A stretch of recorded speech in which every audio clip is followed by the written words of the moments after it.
পাল্টি আক্রমণ থেকে পর সেই দিঘিকে অন্দিকে পছন্দ রাফির। তিনি আরো অন্দিকে বলেন, দিঘির অন্দিকের সঙ্গে আমার কোনো ব্যক্তিগত ঝামেলা নেই।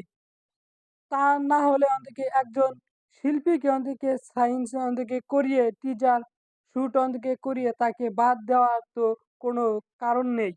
একটা অন্দিকে টিজার শুরু করার পিছনে অন্দিকে তো বিনিয়োগ অন্দিকে করতে হয়েছে। সেটা অন্দিকে কোনো ছোট বিনিয়োগ না। এর অন্দিকে পরে এরকম অন্দিকে একটা সিদ্ধান্ত নেবার অন্দিকে পেছনে নিশ্চিত কোনো সঠিক কারণ আছে। নয়তো কোনো টিম অন্দিকে কিন্তু এরকম চায় না। আদর আজাদ বলেন, আসলে তো গত ৪ মাস যাবৎ এই প্রযোজক এর অন্দিকে সঙ্গে ওঠা-বসার মাঝখানে অন্দিকে কেবল পিনিক অন্দিকে সিনেমার শুট অন্দিকে করেছি। অবশেষে ক্যামেরা অন্দিকে ওপেন অন্দিকে হয়েছে।